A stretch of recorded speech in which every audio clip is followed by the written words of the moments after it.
कि 8वें वेतन आयोग की सबसे बड़ी तैयारी अब शुरू हो चुकी है। क्या लाखों केंद्र कर्मचारी और पेंशनर्स की सैलरी और पेंशन में बड़ा बदलाव अब ज्यादा दूर नहीं?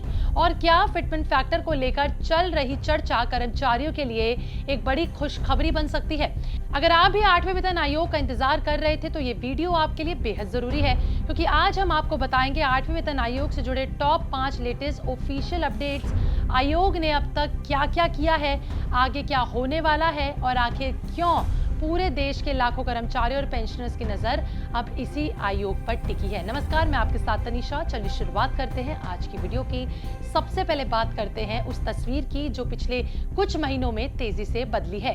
केंद्र सरकार ने 16 जनवरी साल 2025 को 8वें वेतन आयोग के गठन का ऐलान किया था। इसके बाद 28 अक्टूबर साल 2025 को केंद्र मंत्रिमंडल ने आयोग की कार्य शर्तों यानी टर्म्स ऑफ रेफरेंस को मंजूरी दी और फिर 3 नवंबर साल 2025 को जस्टिस रंजना प्रकाश देसाई को अध्यक्षता में आयोग को आधारित गठन किया।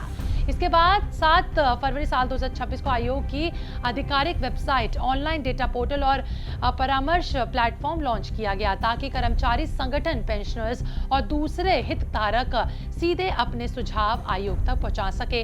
अब आयोग अपने काम के सबसे अहम चरण पे पहुंच चुका है और देश भर में लगातार बैठकें और परामर्श के दौर से गुजर रहा है। अब जानते हैं कि आयोग के टॉप 5 लेटेस्ट ऑफिशियल अपडेट्स क्या हैं। पहला अपडेट है 24 जुलाई साल 2026 को आयोग ने पुडुचेरी दौरे का नोटिस जारी किया। ये दौरा 9 सितंबर साल 2026 को प्रस्तावित है। इसके लिए रजिस्ट्रेशन का अंतिम तारीख जो है 18 अगस्त रखी गई है। यहाँ कर्मचारी संघ, यूनियन और अन्य हितधारक सीधे आयोग के सामने अपनी बातें और सुझाव रख सकेंगे। दूसरा अपडेट है इसी दिन यानी 24 जुलाई साल 2026 को आयोग ने चेन्नई दौरे का भी नोटिस जारी किया। ये दौरा 7 और 8 सितंबर साल 2026 को होगा। यहाँ भी कर्मचारी संगठनों और स्थानीय हितकर्ताओं से सुझाव लिए जाएंगे। यानी आयोग अब अलग अलग राज्यों में जाकर सीधे फीडबैक जुटा रहे हैं। तीसरा अपडेट है 23 जुलाई साल 2026 का दिल्ली में हितकर्ताओं के साथ बैठक का नोटिस जारी करना। ये बैठक 7 अगस्त और 10 अगस्त को होगी। इसमें केंद्र सरकारी विभागों के कर्मचारी संगठन, यूनियन और प्रतिनिधियों का जो है साथ बैठकर हिसाब किताब होगा ताकि वेतन भत्तों और सेवा शर्तों से जुड़े सुझावों पर चर्चा हो सके। चौथा अपडेट है 29 मई साल 2026 को आयोग ने मेमोरेंडम यानी कि मांग पत्र जमा करने की अंतिम तारीख बढ़ाकर 15 जून साल 2026 कर दी थी। इसका मतलब साफ है कि आयोग ज्यादा से ज्यादा कर्मचारी संगठनों और पेंशनर्स की राय को शामिल करता नजर आ रहा है। पांचवा अपडेट है 29 मई को कोलकाता क्षेत्र बैठक का नोटिस जारी करना। यह बैठक 9 और 10 जुलाई साल 2026 को आयोजित की गई थी। यहाँ पश्चिम बंगाल सहित पूर्व भारत के विभिन्न संगठनों से सुझाव लिया गया था।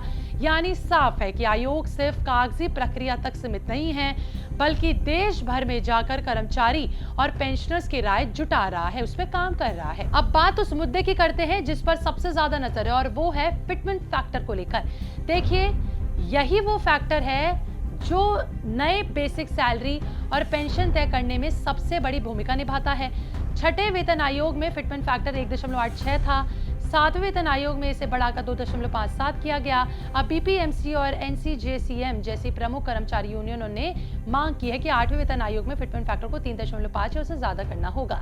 हालांकि अभी ये सिर्फ कर्मचारियों की मांग है। अंतिम फैसला आयोग सभी आर्थिक पहलुओं, सरकारी वित्त स्थिति और हितकर्ताओं से मिले सुझावों का मूल्यांकन यानी कि उनको देख रेख कर ही लेगा। इसलिए फिलहाल किसी भी संभावित सैलरी बढ़ोतरी को अंतिम मानना जल्दबाजी होगी। अगर आयोग को तय समय यानी कि 18 महीनों के भीतर अपनी रिपोर्ट देनी है तो माना जा रहा है कि मध्य साल 2027 तक इसकी अंतिम सिफारिशें केंद्र सरकार को सौंपी जाएंगी।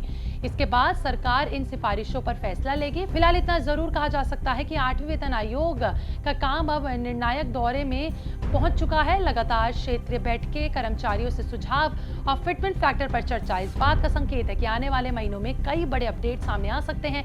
तो क्या आपको लगता है कि 8वें वेतन आयोग में फिटमेंट फैक्टर 3.5 से ज्यादा होना चाहिए? अपनी राय कमेंट जरूर बताइएगा। मिलते हैं अगली वीडियो में, बने रहिए इस तक के साथ।